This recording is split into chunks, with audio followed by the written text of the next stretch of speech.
welcome to Stories After Midnight. Today we're going to be reading part 6 of Miracles Cast in Blood, written by Jarrett.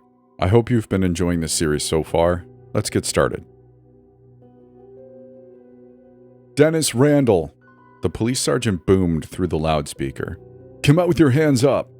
An army of 20 police vehicles had surrounded this white barn in the middle of nowhere. One of the district attorneys had discovered this address while combing through evidence and was convinced that there was a hostage situation going down.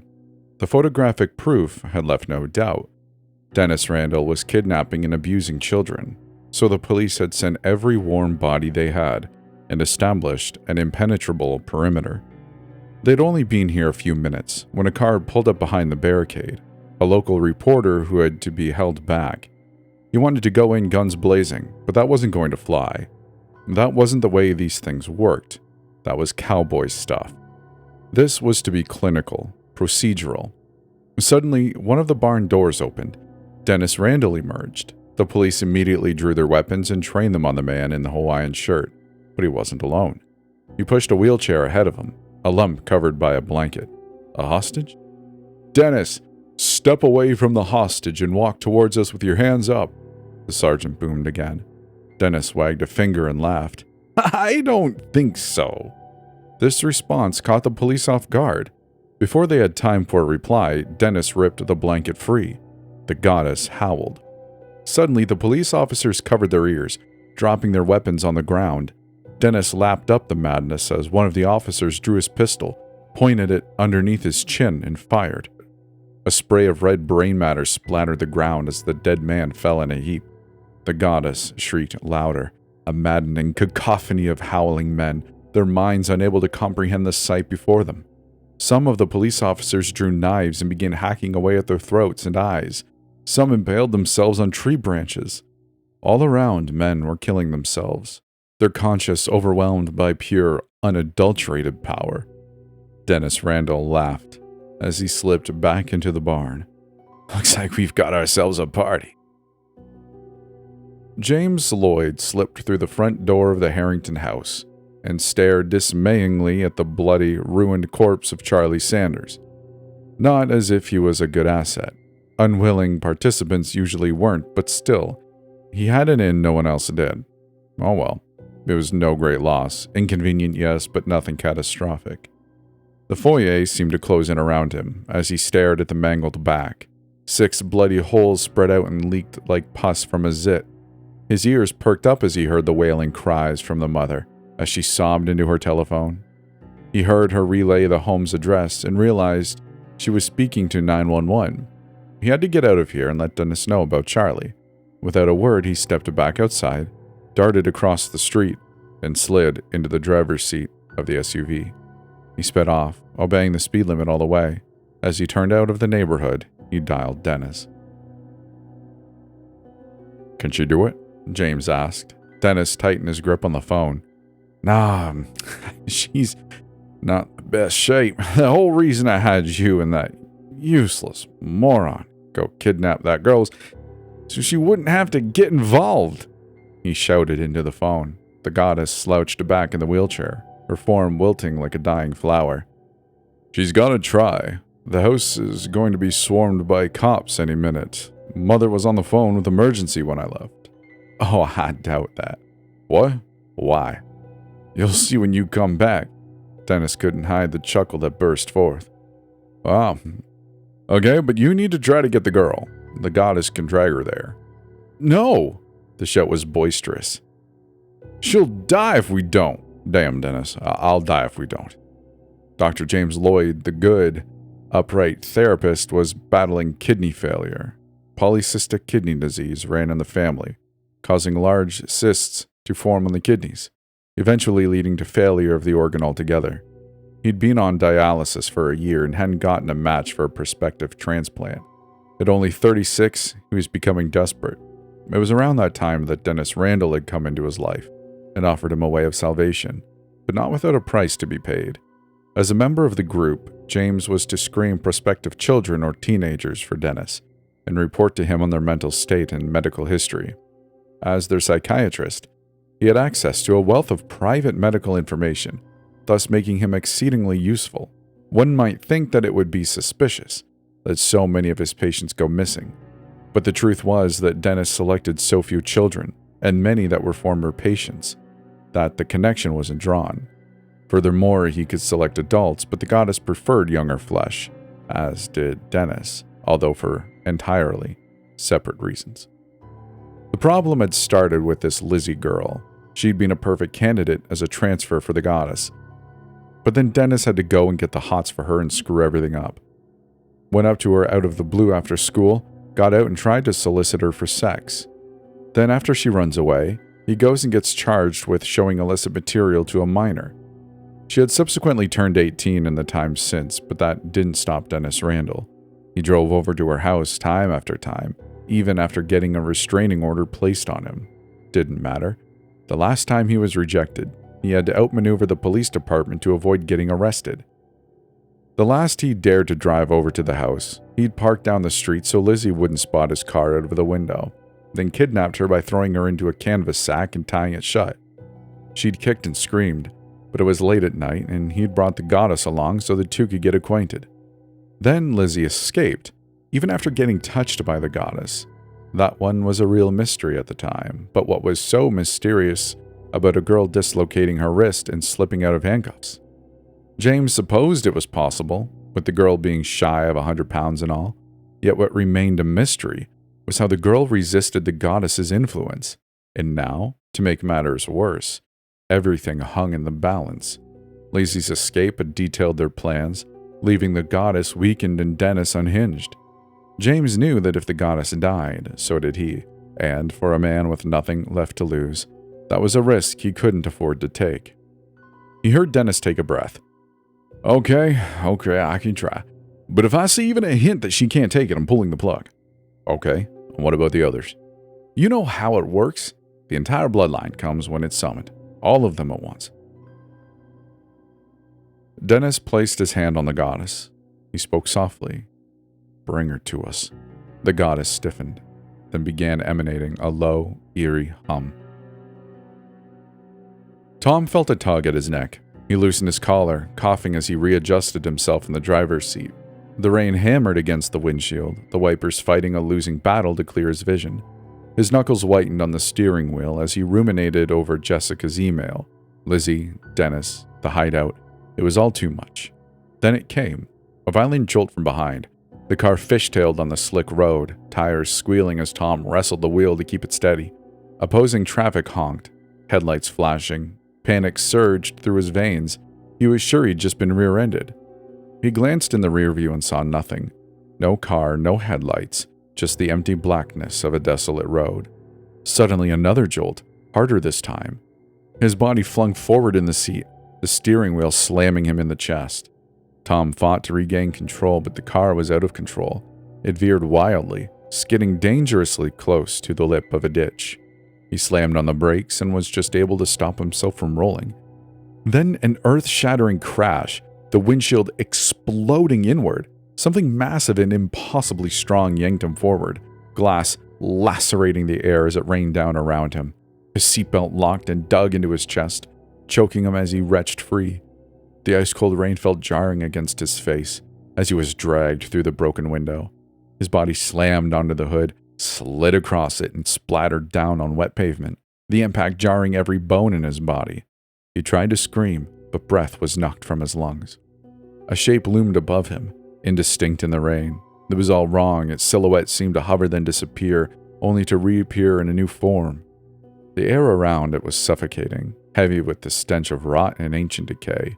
The headlights of his car flickered languidly as Tom crawled backward, his hands slipping on the slick asphalt. The thing crouched, its wet, rasping breath filling the air. He could see it now. Its eyes burned a sickly red, its skin a shifting mass of revolting flesh. It reached for him with a limb that was more tendril than arm, dripping with vicious fluid. "No, stay away," Tom choked, his voice harsh and ragged over the storm. The tendril wrapped around his ankle, its touch freezing and searing all at once. It dragged him, his nails scraping uselessly against the road as he fought to free himself. "Help! Somebody help me!" he screamed into the void, but there was no one to hear him, no one to save him.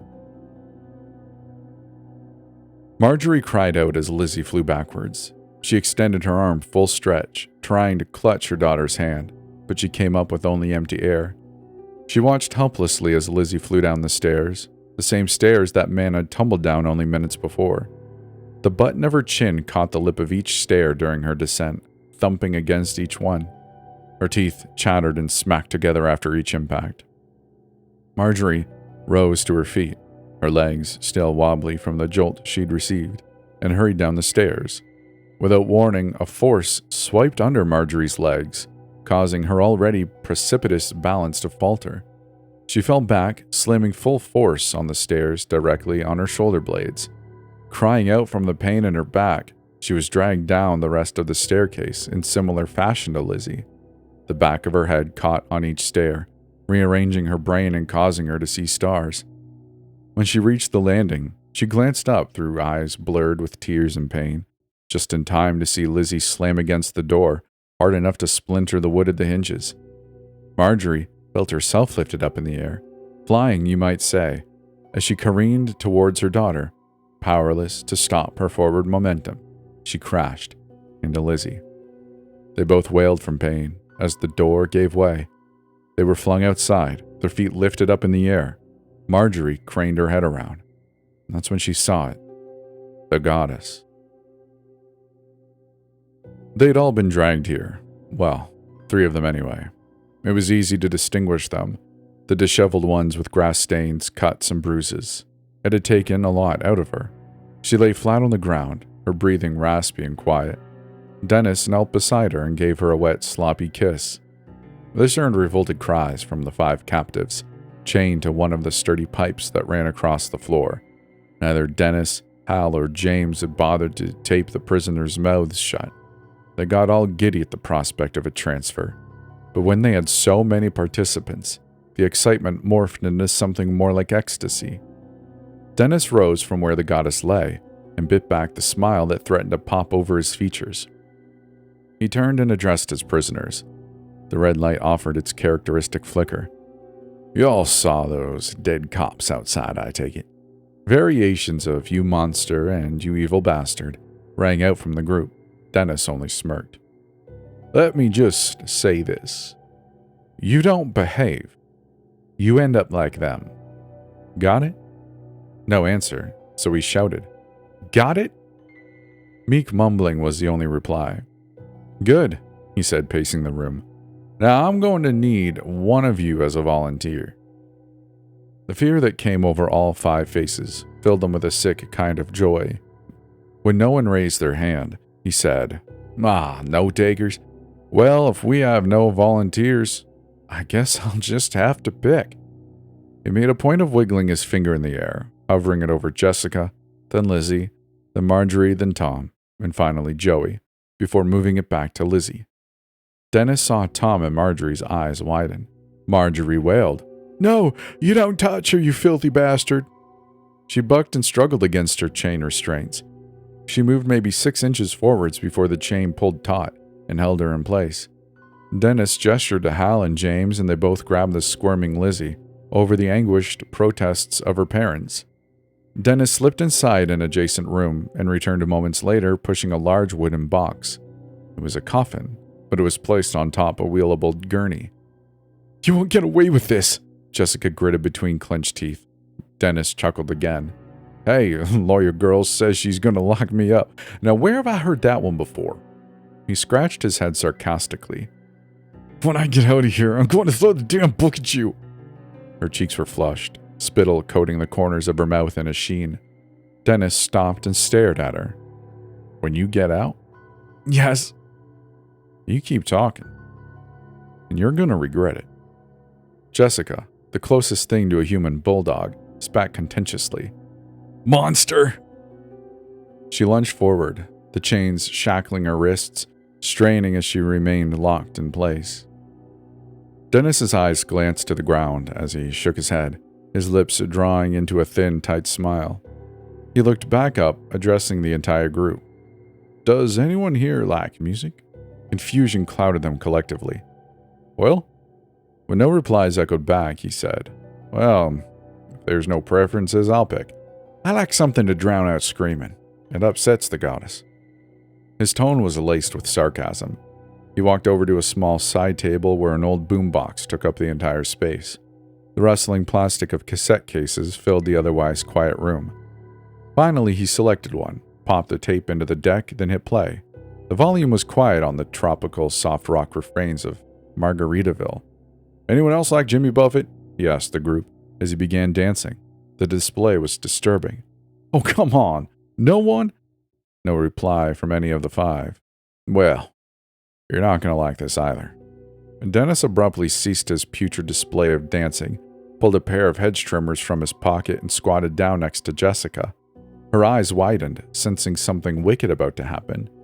She curled her right leg underneath her and was working on the left when Dennis snatched her ankle and straightened her leg out. She flailed and arched her back, but Dennis had leverage over her as he slipped the sharpened, curved blades over her big toe. "I warned you," he said coldly. She pleaded, her eyes puddling. He squeezed the handles. The crunch of bone filled the room. Horrified, disgusted cries from the other four. Jessica threw her head back and shrieked at the loss of her big toe. Blood spurted like a severed water line onto the floor. Dennis snatched up the severed digit, tossing it up into the air and catching it, before sifting over to the goddess and dropping the toe into her open orifice, where it disappeared into the black maw. Lizzie tried to make a run for it, but James caught a fistful of her hair and wrenched her back, kicking and screaming. "You animal!" Marjorie wailed. "You sick son of a bitch!" Tom shouted. "Stop! Please!" Joey's tears flowed freely. Dennis barely noticed the outcries as he danced again to the song. Jimmy began his all-too-familiar line of "searching for my lost shaker of salt" when Dennis snapped his fingers.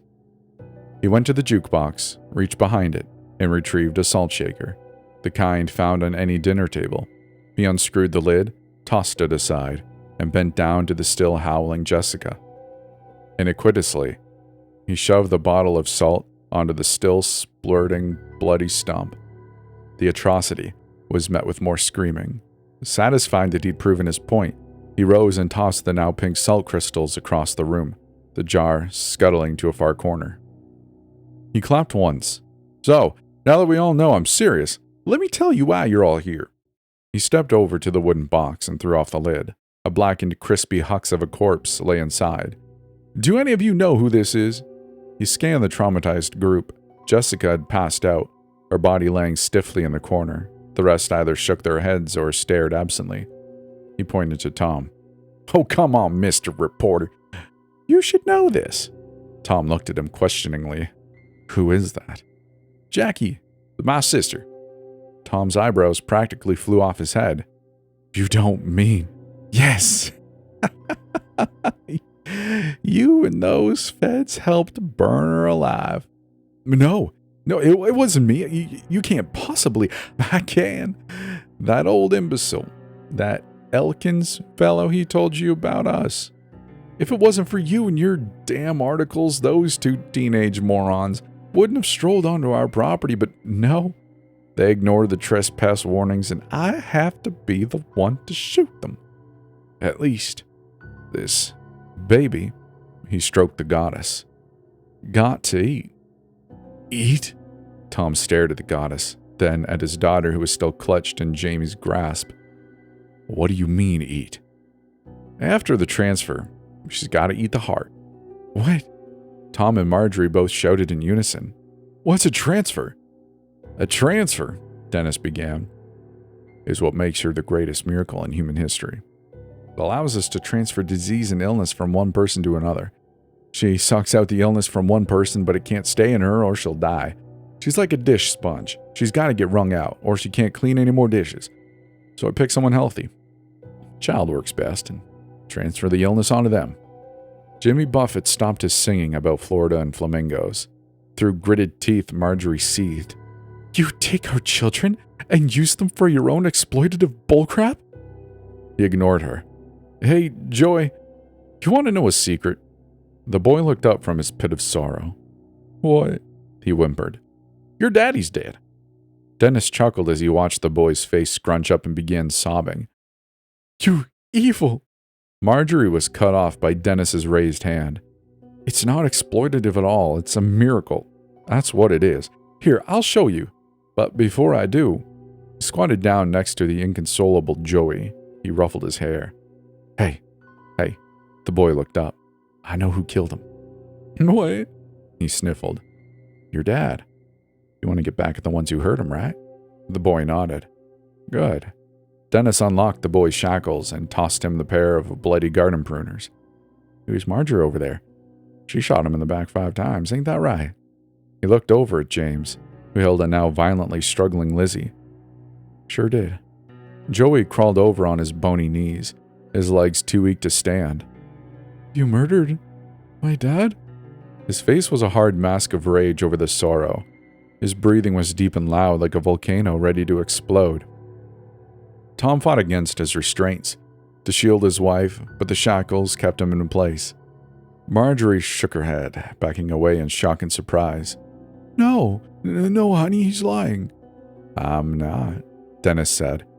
He walked over, forced Marjorie around, and held out her palms, stained black with gunpowder residue.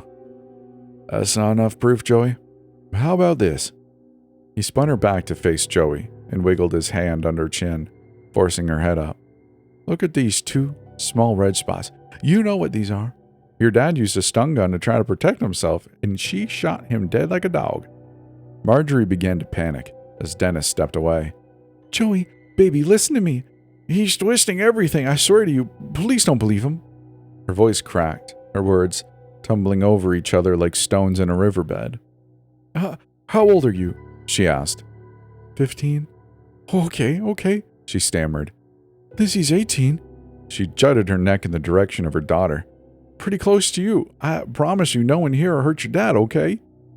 "Joey, your dad died screaming for you," James shouted. Lizzie began to kick, jumping up in the air. "Hell, I need some help here," he called. The fat man trudged over, but not before Lizzie turned her head and bit her therapist's wrist. Hal rushed at Lizzie as James howled in pain, but she jumped up and landed a sneaker sole kick directly to the man's groin. Dennis put a hand on the goddess. "Stop her," he said. Suddenly Lizzie was frozen in place as the 2 men recuperated. "The boy lacks conviction. Made him kill her," he said. "No," Tom shouted, and tried more fiercely than ever to protect his wife. Joey's eyes hardened, and he turned back to the whimpering Marjorie, who'd shrunken back against the cold wall. "It was him," Marjorie cried. "He set your dad off to kill people, I swear." Joey's expression didn't change as he moved towards her. When he was within striking distance, Marjorie kicked at him, but Joey raised the pruners, their blades still closed, and plunged the stained steel into her shin. The bone splintered like an old wooden plank as the woman screamed, the sound reminiscent of Jessica's from only minutes before. But he wasn't done. He stabbed again, in her thigh this time. He methodically crawled up her body like a mountain climber stabbing their pick into a sheet of ice. Her stomach, then her chest. Then he mutilated her neck and face, turning her face into the consistency of jello and decorating the walls with bone confetti. "No!" Tom screamed. Lizzie remained locked in place but bore witness to the vile cruelty. The chaos caused Jessica to come to, and she blinked in the red light. The boy was quickly locked in place by the goddess once his deadly task was fulfilled. Tom strained against his chains to attack him, tear him limb from limb, but the attempt was futile. Dennis clapped happily. "All right, now that that's out of the way, let's get on with this." He yanked the goddess into position in front of Lizzie, her mouth opening widely. Her shirt was lifted, exposing bare flesh. The suckers attached to her chest. Tom's vociferations were drowned out by a rumble, an otherworldly shaking. Blood began to ooze from the puncture wounds. Then, without warning, the goddess suddenly reared back and shrieked, bowing as if in prayer. Her mouth remained open, but it widened further until it was cavernous. Dennis's eyebrows raised. "What's this?" he asked, bewildered. Lizzie stared at the goddess, her eyes bleary and lifeless. "Crawl in. She wants me to crawl in." It was as if they were communicating telepathically. Dennis froze, his smirk slipping for the first time. "What the hell is she doing?" he muttered. "She's mine. Mine!" He kicked the goddess in the side. It didn't flinch, didn't so much as react. It sit there waiting, expectant. "We can all look at her now. She's dying. She's dying. She's dying," Lizzie repeated. "Now hold on."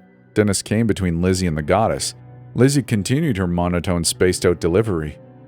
"She didn't want you to hurt them. Had no choice." Dennis turned and shouted down at the goddess.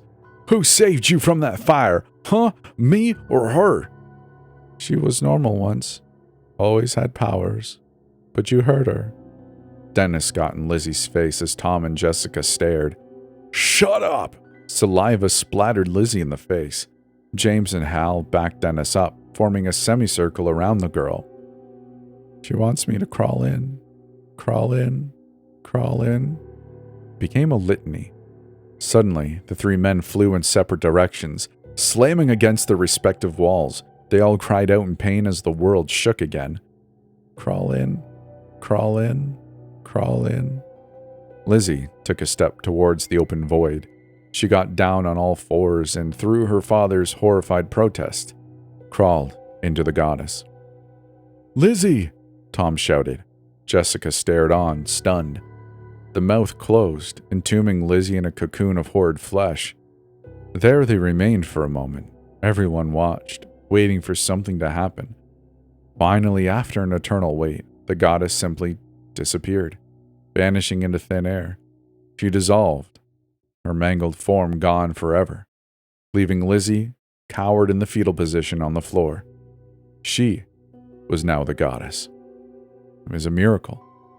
Dennis's hands flew to his head, clutching his hair in white-knuckled fists. "No!" His eyes flew to the corpse of his sister, then to Lizzie. A realization formed in his mind. He stormed over and grabbed her arm, dragging her over to the blackened corpse. "Fix her!" he shouted. Lizzie looked up, her lip quavering. I don't know how yet." Dennis backhanded her. "Fix her!" "You loved her." Dennis paused, staring at her. "Yeah, I did. Now fix her!" He reared up again. "No, you didn't just love her. You wanted to have children with her. An incestuous relationship." Dennis gasped. "How did you—" "I can see everything in your mind," Lizzie said. "But—" She cut him off. "You're afraid. You do all of this because you're afraid. You want to live forever, so you forced her to heal you, to suffer for you. You're afraid of getting caught, so you find corruptible members of your town to do your dirty work for you.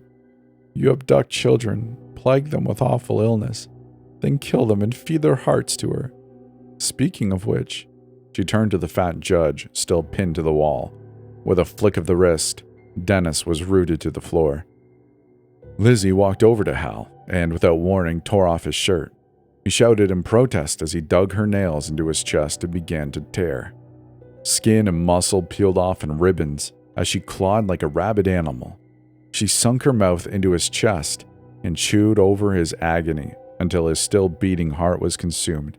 She did the same to her beloved therapist, taking extra time to let his betrayal sink in. His dying thoughts must have been plagued by remorse, but this, of course, was never going to be enough. Dennis stared slack-jawed, never had control slipped from his fingers, and in such sudden fashion. Once Lizzie was finished feasting, she wiped her bloody mouth and stepped back over to Dennis. "I'm going to let you live, but there's something I'm going to try first." She bent over to Joey, his broken body, and placed her mouth over his chest. She began to inhale like an asthma patient would an inhaler. Joey's back arched as his muscle definition returned to his arms and legs, his malnourishment evaporating. Lizzie, her body changing from healthy to emaciated, crawled over to Dennis and placed her mouth over his chest and blew. Dennis cried out, begged her to stop as his legs and arms crumbled to paper-thin sticks. He crumbled to the floor like an old potato sack. Lizzie calmly stood, her appearance back to normal, and did the same to Jessica, her toe growing back like a starfish. Lizzie cried out as her own toe severed. She once again crawled back over to Dennis and blew on his chest, his big toe suddenly severing off where the digit met the foot. His chest, more howling. Still she wasn't done. She went over to her dad and unclasped his restraints. As she did Jessica and Joey, she apologized for her forgetfulness. Walking over to her mutilated mother, she placed her lips over her chest. They hovered there for a moment before she took the plunge. She closed her eyes and inhaled deeply. Marjorie's battered body jerked, her shredded skin knitting together, her fractured bones aligning with grotesque pops and cracks. Blood seeped back into her veins as Lizzie's body shrank once more, her limbs trembling with the strain of the transfer. When Marjorie finally took a deep, rattling breath, Lizzie collapsed onto her side, barely able to lift her head. Tom fell to his knees beside Marjorie, his hands shaking as he cradled her face. Marjorie, can you hear me?" Her eyes fluttered open, weak but alive. "Tom?" she rasped, her voice faint. Yeah, it's me. I'm here." He stifled a sob as he held her. His attention turned to his daughter. He scooped her up in his arms and walked her over to Dennis and placed her on the ground. Lizzie sat up slowly, her breathing ragged. Her sunken cheeks and hollow eyes made her appear ghastly, but her insides burned furiously. She turned to Dennis, who remained frozen in place, rooted by her newly acquired powers. "You think I'm done with you?" she whispered, her voice low and chilling. Dennis's lip quivered as he shook his head. "Lizzie, please, you don't understand. I did what I had to.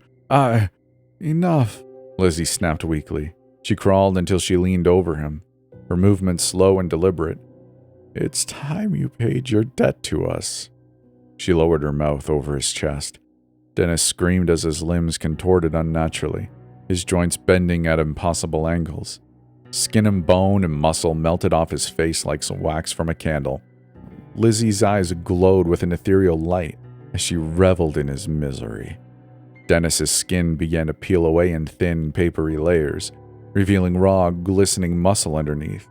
He howled in agony, thrashing against the invisible bonds that held him aloft. Blood shot out from his exposed flesh, pooling beneath him. Stop! Lizzie ignored him. She moved her other hand, and his bones began to splinter and crack, each fracture sending waves of torment through his mangled body. His screams reached a fever pitch, echoing through the room like the cries of a dying animal. "You fed her hearts," Lizzie said coldly. "Now I'm going to take yours." Lizzie, the goddess, began to hum, Dennis's chest glowing faintly. He gasped, clutching at his sternum as an invisible force pulled his heart upward, pressing against his ribs. With a final wrenching pull, his heart tore free from his body, floating in midair, pulsing faintly as it dripped blood. Dennis slumped forward, his body collapsing into a lifeless heap. The heart hovered for a moment before Lizzie flicked her fingers, sending it flying into the abyss of her mouth. It vanished, consumed in an instant. The room fell silent save for the ragged breathing of the survivors. Lizzie swayed on her feet, but she refused to collapse. She turned to Joey, Jessica, Tom, and Marjorie, her expression softening. "It's over," she said quietly. Tom stood, supporting Marjorie as she regained her strength. "Lizzie, what about you?" Lizzie looked at her hands, blood-stained and trembling. I don't know," she admitted. Marjorie, her voice weak, yet filled with gratitude, reached out a hand to her daughter. "You saved us, Lizzie. You saved me." She threw her arms around her daughter and sobbed. Dennis's twisted, mutilated body lay motionless on the floor. And that's the end of this part, and therefore the series. The big story that is Miracles Cast in Blood. I hope you enjoyed this story, and if you did, and you're on YouTube, I'd love it if you'd like this video. Subscribe for more and leave me a comment about your thoughts on this story.